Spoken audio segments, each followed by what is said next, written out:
Hi, my name is Jackson Marusars, and I'm the Technical Product Manager for our CUDA Developer Tools here at NVIDIA. Today, I want to give you an introduction to the tools we have available, and then give you some more details on their key features and the problems they're designed to help you solve. The agenda for this video is pretty straightforward. I'll briefly show a high-level overview of the Developer Tools ecosystem, describing the various categories of tools and our offerings in each category. Then, I'll dive a little deeper into the individual tools, discuss their main functions and how they can be used to help developers.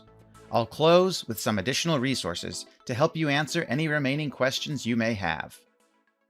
A good place to start is the Developer Tools landing page seen here.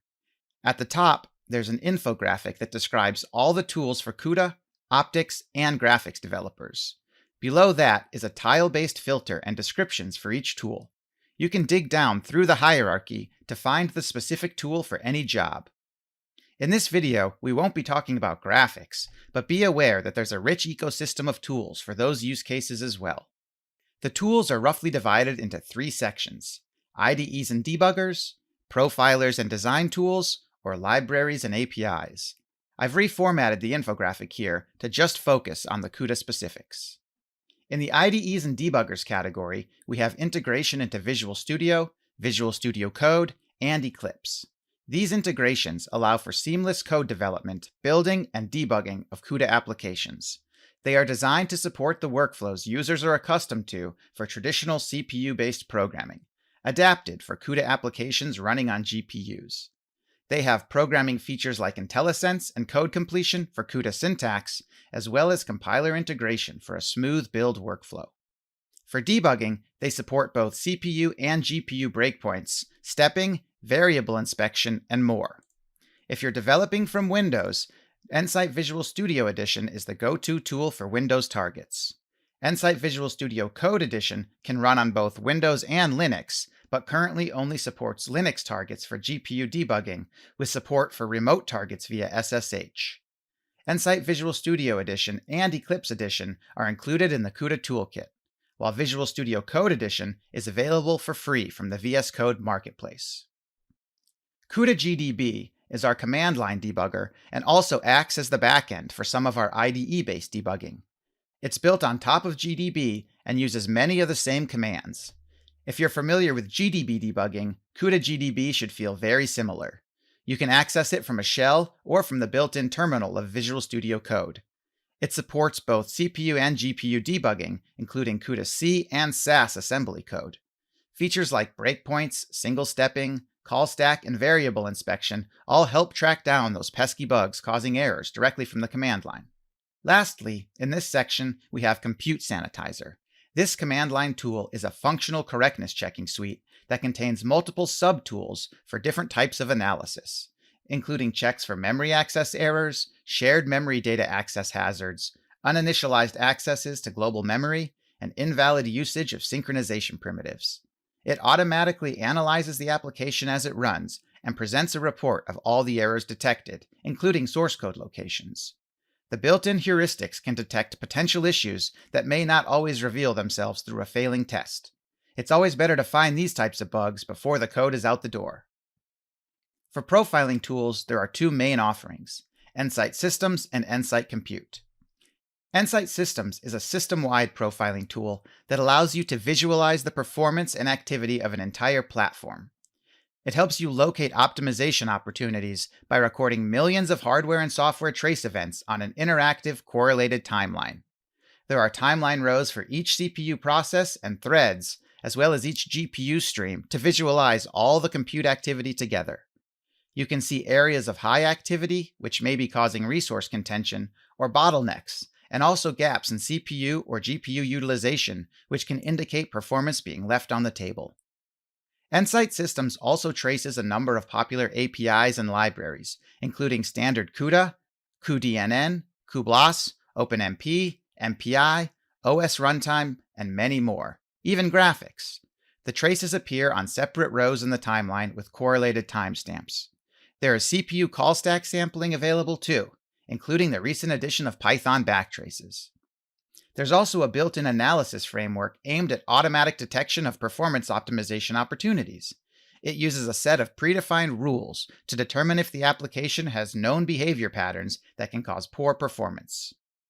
We recently added additional features to help profile network communication and multi-node clusters. There is a set of built-in recipes that analyze a collection of Nsight systems reports from multiple nodes to help organize, identify, and visualize performance behavior and issues. They can be viewed in various formats, including Jupyter notebooks integrated into the Nsight Systems GUI. While Nsight Systems gives you that high-level system-wide view, Nsight Compute is specifically designed for digging deeper into CUDA kernels and is the best tool for understanding their performance as they run on a GPU.